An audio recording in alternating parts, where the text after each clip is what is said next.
Hi everyone. सो अभी हम RTP मी 2021 से क्वेश्चन नंबर 7 करेंगे। एंड ये क्वेश्चन नंबर थोड़ा सा इंपॉर्टेंट है क्योंकि ये पोर्टफोलियो प्लस डेरिवेटिव्स के कंसेप्ट है, दोनों मिला के क्वेश्चन है। तो ये क्वेश्चन मुझे थोड़ा इंपॉर्टेंट लग रहा है, हम फटाफट से इसे डिस्कस करेंगे। चलिए, क्वेश्चन टफ नहीं लगेगा, अच्छे से समझ लीजिए।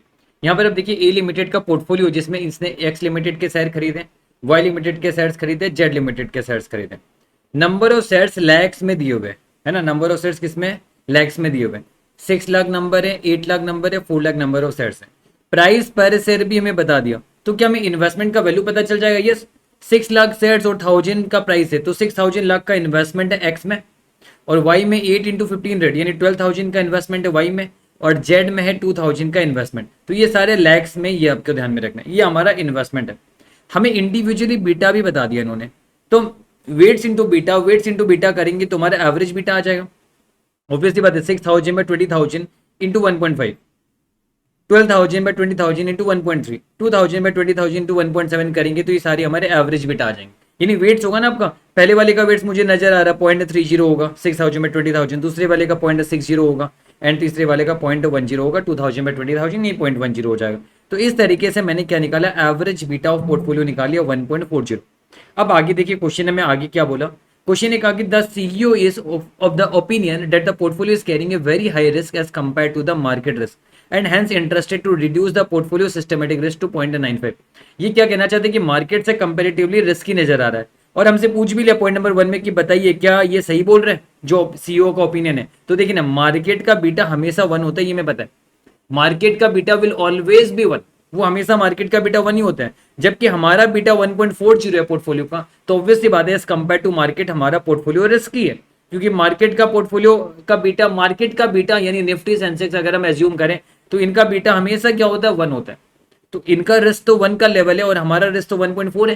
तो डेट मीन्स हमारे जो स्टॉक्स है वो एग्रेसिव स्टॉक्स है जिनका बीटा 1 से ज्यादा है ना। तो पोर्टफोलियो बीटा हमारा 1.4 है, यानी ये रिस्की हुआ है ना। अगर 1 से नीचे होता हमारा बीटा तो हम कहते हैं कि रिस्क कम है मार्केट से कंपैरेटिवली। तो इसीलिए आप देखिए ना, ये अपना रिस्क को 0.95 पे पहुंचाना चाहता है, यानी 1 से नीचे लाना चाहता है।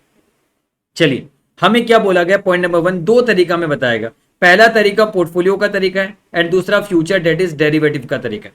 तो पहला तरीका से रिलेटेड हम यहाँ पर 4 पॉइंट का सॉल्यूशन जो करेंगे वो पहला ऑप्शन का, एंड दूसरा ऑप्शन का 2 पॉइंट्स हम डिस्कस करेंगे, पॉइंट नंबर 2 वाला। चलिए पहली वाले बात करते हैं हम। यहाँ पर इन्होंने क्या बोला कि dispose of A part of इस एग्जिस्टिंग पोर्टफोलियो, यानी अपना एग्जिस्टिंग पोर्टफोलियो का कुछ पार्ट को आप बेचोगे और उसके बदले में रिस्क फ्री सिक्योरिटीज खरीदोगे। आपको मैं बता दूं, रिस्क फ्री सिक्योरिटीज में रिस्क नहीं होता, तभी तो वो रिस्क फ्री कहलाता है, और इसका बीटा हमेशा 0 होता है। मार्केट का बीटा हमेशा 1 होता है, पर आरएफ का बीटा हमेशा 0 होता है, क्योंकि आरएफ का मतलब कोई रिस्क ही नहीं है, और कोई रिस्क नहीं तो बीटा नहीं है, यानी बीटा आपका क्या होगा, 0 होगा। तो मैं बोला कि आप कितना पोर्टफोलियो ऑफ शेयर्स बेचोगे और कितना आरएफ खरीदोगे कि आपका बीटा जो है ना 0.95 आ जाए। तुम कहेंगे सिंपल सी बात है, 0.95 हमारा बीटा होना चाहिए, डिजायर्ड बीटा हमारा है ना। डिजायर्ड बीटा हमारा कितना होना चाहिए, 0.95 हमारा डिजायर्ड बीटा होना चाहिए, ये हमें पता चला। अब हम कहेंगे ऑब्वियस सी बात है, अब हमारा जो कॉम्बिनेशन रहेगा जहां पर हम मार्केट में भी पैसे लगाएंगे, जो हमारा पोर्टफोलियो में पैसा लगा वो भी रहेगा हमारा, और दूसरा हमारा आरएफ में भी इन्वेस्टमेंट होगा। ऑब्वियस सी बात है ना, हमारा आरएफ में भी इन्वेस्टमेंट होगा, हम इंक्लूड कर रहे हैं ना भी आरएफ का इन्वेस्टमेंट हम इंक्लूड करेंगे यहाँ पर। तो हम कहेंगे कि दोनों का क्या वेट्स हो कि हमारा डिजायर बीटा 0.95 पहुंचे। मतलब हम ये चाहेंगे कि पोर्टफोलियो पे हम कितना पैसा लगाएं और हम आरएफ पे कितना पैसा लगाएं कि हमारा बीटा जो है 0.95 आ जाए, क्योंकि हमारा डिजायर्ड बीटा 0.95 है। तो मैंने कहा ठीक है, weights into beta of portfolio जो कि आपका पोर्टफोलियो में इन्वेस्टमेंट है, plus 1 minus weights into RF यानी रिस्क फ्री का बीटा, और मुझे पता है रिस्क फ्री का बीटा हमेशा 0 होता है। तो अल्टीमेटली ये तो पूरा का पूरा 0 ही बन जाएगा आपका। तो मैंने आगे कैलकुलेशन क्या किया, 0.95 तो रहेगा इक्वल 1.40 वेट लिखा मैंने। आप देखिए कैसे, क्योंकि पोर्टफोलियो बीटा ऑफ पोर्टफोलियो हमने ऑलरेडी 1.40 निकाला है, और इस पे वेट हमें नहीं पता बताया, तो हमने 1.40 वेट लिखा, प्लस ये मैंने 0 लिख दिया क्योंकि एंटायर 0 हो जाएगा। तो इससे मुझे वेट पता चल गया कितना, 0.67857। तो वेट्स तो मैंने ये वाला लिया है, तो ये 0.67857 है, तो 1 माइनस वेट्स क्या होगा, रिमेनिंग वाला, यानी पोर्टफोलियो का वेट जो होगा 0.67857 होगा, क्योंकि पोर्टफोलियो में मैंने वेट लिया है, सिर्फ डब्ल्यू लिया है। और अगर मैं आरएफ में कहूं तो आरएफ में मैंने 1 माइनस डब्ल्यू लिया, तो आरएफ का वेट क्या होना चाहिए, 1 माइनस डब्ल्यू, और 1 माइनस डब्ल्यू यानी कि 0.32143। तो हमें ये पता चल गया कि आरएफ का इन्वेस्टमेंट 0.32143 होना चाहिए, और आपका पोर्टफोलियो का इन्वेस्टमेंट का वेट होना चाहिए 0.67857। ये हमारा वेट से दोनों निकल के आ गया। अब अगर मैं बता दूं, अगर मान लो क्वेश्चन आपको ये कहता है कि आपको बेचना नहीं है, जैसे कि मान लीजिए क्वेश्चन यहाँ पर डिस्पोज की बात नहीं करता, वो कहता है कि एडिशनली आप पैसा कितना लगाओगे आरएफ में, तो हम कहते चलो ठीक है। अगर हम कहते तब कि 20,000 अपने पोर्टफोलियो में पैसा लगाया है ना, जिसका वेट है 0.67857, तो 20,000 अपने पैसा लगाया पोर्टफोलियो में जिसका वेट है 0.67857, तो आप 0.32143 के लिए कितना वेट, कितना पैसा लगाओगे, तो हमने पता कि हम इतना लगाएंगे। पर इसका जरूरत नहीं, आपका गलत है, ये नहीं करना हमें। क्यों नहीं करना? क्योंकि यहां पर क्वेश्चन में साफ कहते कि आप डिस्पोज करोगे आप, और एडिशनल इन्वेस्टमेंट नहीं करोगे। जो 20,000 का इन्वेस्टमेंट है इसमें से आप कुछ डिस्पोज करके आरएफ में पैसा लगाओगे। तो कहने का मतलब ये कि ये जो 20,000 का हमारा इन्वेस्टमेंट है ना, यही टोटल इन्वेस्टमेंट रहेगा, हम डिस्पोज करेंगे जितना आरएफ में खरीदेंगे। तो इसमें से 0.67857 हमारा पोर्टफोलियो में पैसा लगेगा, और 0.32143 हमारा किस पे लगेगा, आरएफ में पैसा लगेगा। तो 20,000 लैक्स पे 0.32143 कितना होता है, ये होता है 6428 लैक्स। यानी हमें क्या करना है, हमें पता चलेगा कि 6428 लाख रुपए हम आरएफ में इन्वेस्टमेंट करेंगे, और ऑब्वियसली बात है पोर्टफोलियो का इन्वेस्टमेंट जो 20,000 का है इसमें से हम इतना सेल कर देंगे, तो हमारा पोर्टफोलियो का इन्वेस्टमेंट इतना रहेगा। यानी हमें पता चल गया कि हम पोर्टफोलियो में सेल करेंगे 6428 का, और वही पैसा हम आरएफ में पैसा लगा देंगे। तो अब हमारा पता चल चुका है कि हमारा आरएफ में इन्वेस्टमेंट ये होने वाला है और पोर्टफोलियो में इन्वेस्टमेंट। तो अभी हम क्या करेंगे, ऑब्वियसली बात है हमें इतना बेचना है ना, इतना हम बेचेंगे तभी तो आरएफ में इन्वेस्टमेंट करेंगे। तो हम इतना कहाँ बेचे, देखिए हमारा इन्वेस्टमेंट अलग अलग है, एक्स में भी इन्वेस्टमेंट है, वाई में भी इन्वेस्टमेंट है, जेड में भी इन्वेस्टमेंट है। तो ऑब्वियसली बात है एक्स का कुछ शेयर बेचेंगे, वाई का कुछ शेयर बेचेंगे, और जेड में कुछ शेयर बेचेंगे, है ना, ऑब्वियसली बात है। पर ध्यान रहे जो हम बेचेंगे ना वो पुराने वेट्स में ही हमें बेचना पड़ेगा, जो पुराना वेट्स है उसी के हिसाब से हम बेचेंगे, ताकि हमारा जो पुराना वाला बीटा है ना वो बदले ना।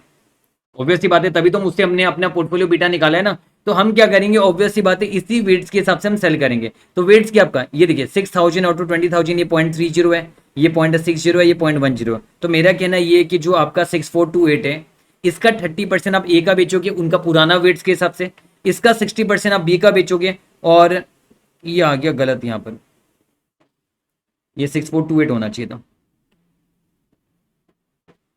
है ना। 6428 का 10% आप यहाँ पे बेचोगे, तो यहाँ पर भी गलत लिख दिया गलती से मैंने, कितना आएगा 642.8 आएगा, एंड ये भी अलग आएगा, यानी 642.8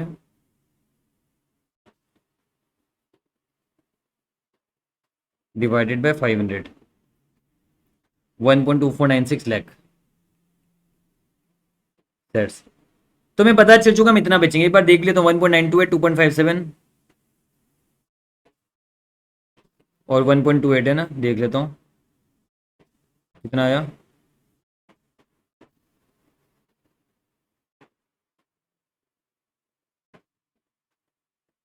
$640/500, इन्होंने कुछ गलत किया है, लगता तो मुझे यही है। 640 डिवाइडेड 500, अच्छा ठीक है 1.28 आ रहा है, और हमारा 640 नहीं आया, हमारा 642 आया था, 642, क्योंकि हम एग्जैक्ट इन्होंने राउंड ऑफ किया है, डिवाइडेड बाय 500। अच्छा 1.2856 आ रहा है, वापस से कह रहा हूँ 642.8 डिवाइडेड 500, 1.2856 हो रहा है, हमने गलती लिख दिया था।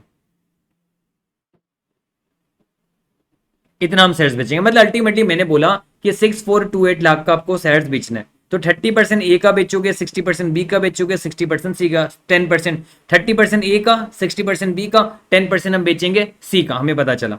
अब देखिए, अब हमें पता चला इतना का हमें वैल्यू का शेयर बेचना है, और ये सारे लैक्स में, ये सारे लैक्स में ध्यान रखना।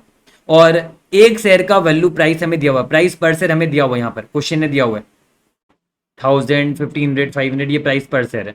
तो इससे हमने पता चल गया कि हम कितना कितना शेयर्स बेचेंगे। क्यों? क्योंकि क्वेश्चन हमें पूछा हुआ, देखिए हमें क्वेश्चन ने पूछा कि interpret the opinion of CEO whether it is correct और नो, हमने बता दिया।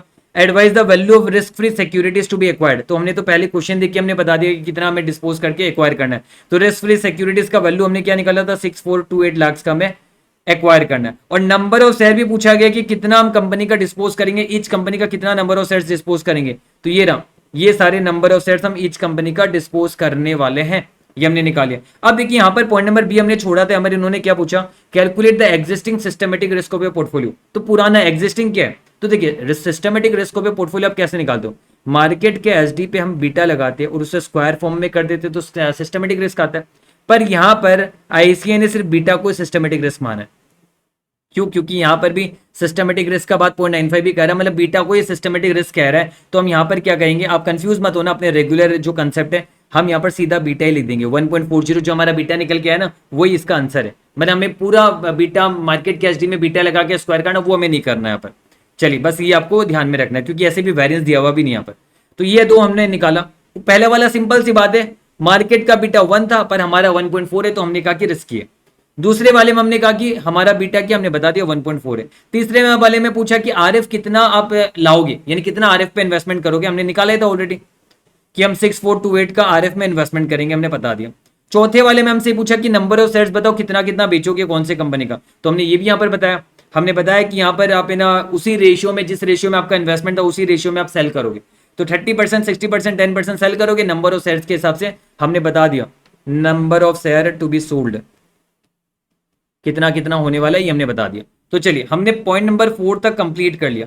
अब आगे पॉइंट नंबर 5, 6 आ रहा है, जो कि इससे रिलेटेड है। मतलब पहले वाला हमारा एक टेक्निक था जहां पर हम आरएफ को लेके आएंगे अपना बीटा को कम करने के लिए। दूसरा एक और टेक्निक आपने डेरिवेटिव्स में पढ़ा होगा कि जहां पर हम क्या करते हैं, फ्यूचर कॉन्ट्रैक्ट करते हैं। फ्यूचर कॉन्ट्रैक्ट के थ्रू भी हम बीटा को कम कर सकते हैं। जैसे हमने देखा था ना कि हमारा जितना इन्वेस्टमेंट है उसके बीटा के अकॉर्डिंगली फ्यूचर आप सेल कर दीजिए, है ना। क्योंकि देखिए सेम फ्यूचर अगर आपको मिल जाता है, पोर्टफोलियो का तो सेम फ्यूचर मिलेगा नहीं। सेम फ्यूचर मिल जाता है तो जितने का वैल्यू का खरीदा वो उतने का वैल्यू का सेल कर दीजिए फ्यूचर। पर सेम कॉमोडिटी का फ्यूचर मिलेगा नहीं जब आपका पोर्टफोलियो है। तो हम निफ्टी फ्यूचर का सहारा लेते हैं, तो वहां पर हम रिलेशनशिप देखते हैं। तो हमने पता किया कि मार्केट का बीटा तो हमेशा 1 होता है, पर हमारा बीटा 1.4 है, तो 1.4 का रिलेशनशिप हमें देखना होता है। तो हमने क्या कहा, हमने कहा कि हमें बीटा 0 नहीं करना है, हमें बीटा 0.95 करना है यहाँ पर। तो यहां पर आप देखिए मेरा बीटा भी 1.4 है करेंटली, मुझे बीटा पहुंचाना है 0.95, यानी मुझे कितना कम करना है, मुझे 0.45 बीटा कम करना है। 1.4 से 0.9 तक का सफर, यानी मुझे 0.45 बीटा कम करना है, ये मुझे पता चला। तो मैं क्या करूंगा, जो मेरा वैल्यू ऑफ इन्वेस्टमेंट है ना उसका मल्टीप्लाइड बाय 0.45 टाइम्स, क्योंकि इतना ही मुझे बीटा कम करना है। अगर मुझे पूरा कम करना होता, 0 करना होता बीटा को, तो मैं 1.40 का इन्वेस्टमेंट करता, क्योंकि बीटा के हिसाब से रिलेशनशिप देखते हैं। तो यहां पर आप देखिए, यहां पर हमें पता चला कि हमें 9000 लाख का फ्यूचर सेल करना चाहिए। क्यों, क्योंकि 20,000 का इन्वेस्टमेंट है और हमें 0.45 बीटा कम करना है, तो इतने के हिसाब से हम 9000 का फ्यूचर सेल करना चाहिए हमें।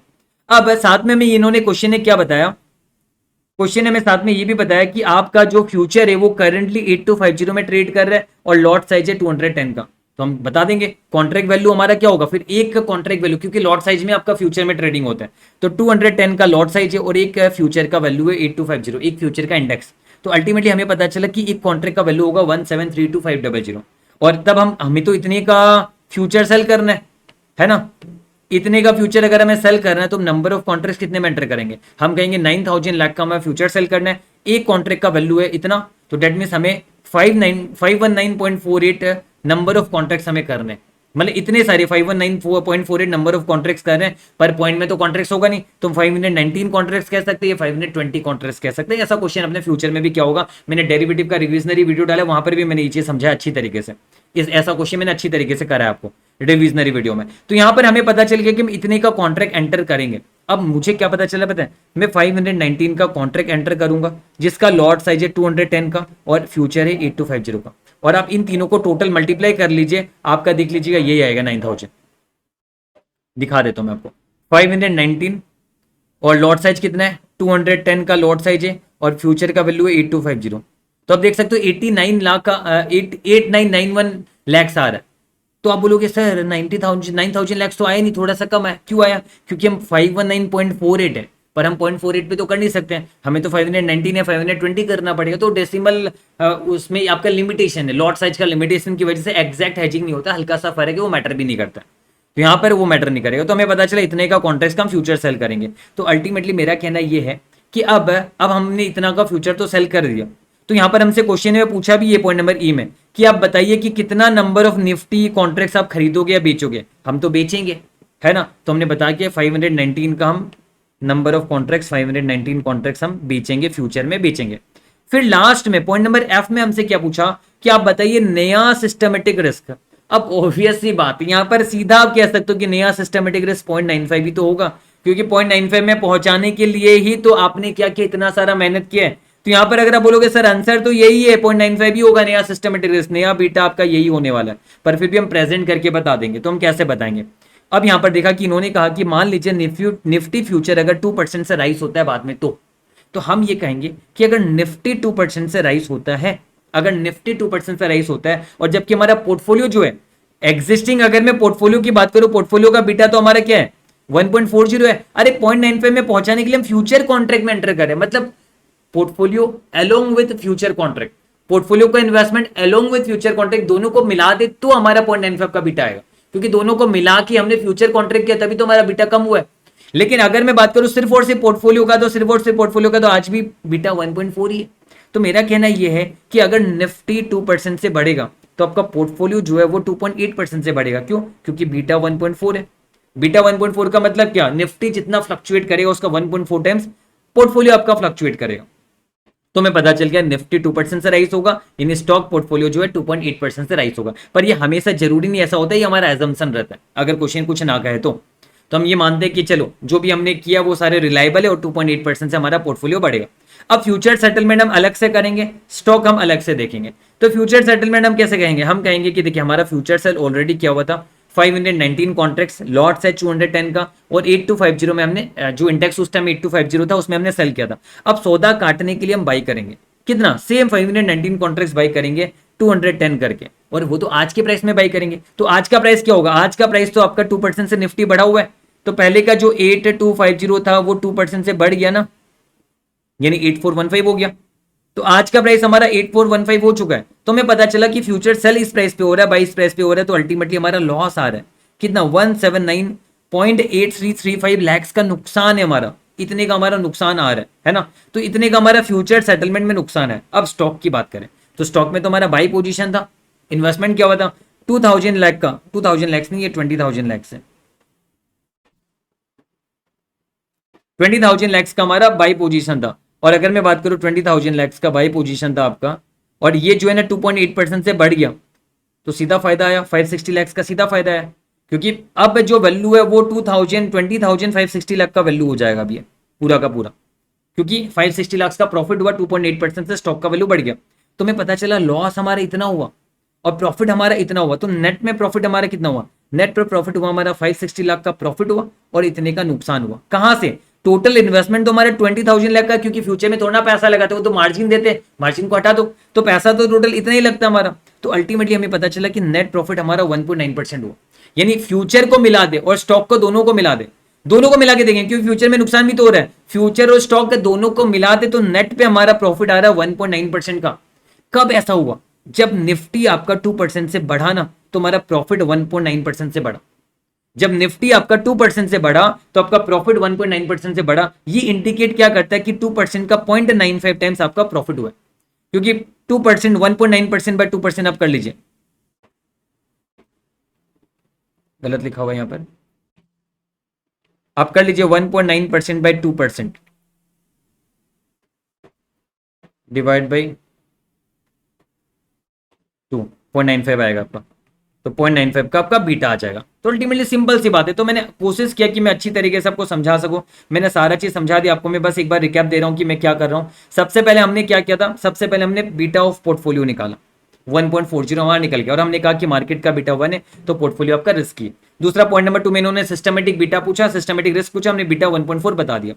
फिर आगे हमसे पूछा कि आरएफ में इन्वेस्टमेंट करना चाहिए अगर 0.95 आपको लाना है, तो हमने कहा अगर आपको 0.95 का डिजायर बीटा चाहिए तो वेट लगा दीजिए पोर्टफोलियो में, और आरएफ में वेट लगा दीजिए। तो आरएफ का बीटा तो 0 होता है, तो वेट से भी 0 है आपका। तो अल्टीमेटली पता चला कि पोर्टफोलियो का वेट इतना होना चाहिए, यानी आरएफ का वेट इतना होना चाहिए। जबकि हम बेचोगे पोर्टफोलियो को और उसके बदले आरएफ खरीदोगे, तो हमें पता चला कि 20,000 का ही इन्वेस्टमेंट बाद में भी रहेगा कुल मिला के, जिसका इतना हम आरएफ में पैसा लगाएंगे तो इतना हम आरएफ में पैसा लगा देंगे।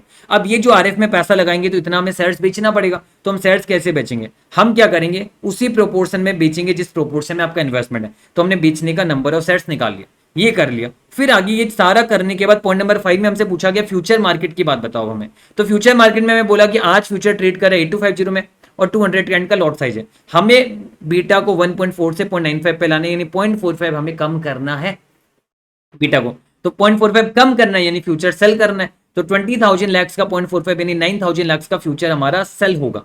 तो लॉट साइज यहाँ पर, तो ये कॉन्ट्रैक्ट का वैल्यू इतना आ रहा है, क्यों? क्योंकि इंडेक्स इतने का है और 210 का लॉट साइज है, यानी आप अगर निफ्टी के पास जाओगे तो इसी वैल्यू में आपको कॉन्ट्रैक्ट करना पड़ेगा, है ना। एक कॉन्ट्रैक्ट इस वैल्यू का होगा, तो हमें तो 9,000 लाख का फ्यूचर सेल करना है, तो हमने कहा कि अच्छा 519 कॉन्ट्रैक्ट्स हम फ्यूचर सेल करेंगे, यानी 519 कॉन्ट्रैक्ट्स ऑफ लॉट साइज 210 का एट इंडेक्स 8250 का हम फ्यूचर सेल करेंगे। बाद में जब 2% से निफ्टी बढ़ गया तो हम सौदा काट रहे, तो जिससे हमारा नुकसान आया, और इधर निफ्टी बढ़ा तो स्टॉक का पोर्टफोलियो भी 2.8% से बढ़ा, बिंग बीटा 1.4 स्टॉक का पोर्टफोलियो। तो हमने ये पता किया कि स्टॉक में हमारा फायदा इतने का हो रहा है, तो अल्टीमेटली नेट फायदा हमारे इन दोनों का माइनस करने पर नेट फायदा आ जाए। और ये कहां से कमाया? 20,000 का इन्वेस्टमेंट से, तो क्योंकि फ्यूचर में तो पैसा लगता नहीं है, और अल्टीमेटली हमें पता चला कि 1.9% का नेट हमारा फायदा हुआ, कब? जब 2% से निफ्टी बढ़ा। तो 2% से निफ्टी बढ़ने पर आपका फायदा हुआ 1.9% का, यानी जब निफ्टी 2% से बढ़ा आपका फायदा हुआ 1.9% का, यानी आपका 0.95 का बीटा। और मैंने तो पहले ही बता दिया था कि आपका 0.95 का ही बीटा आएगा। दैट्स ऑल, मैंने फटाफट से कवर करा है आपको, उम्मीद है आपको समझ में आया होगा।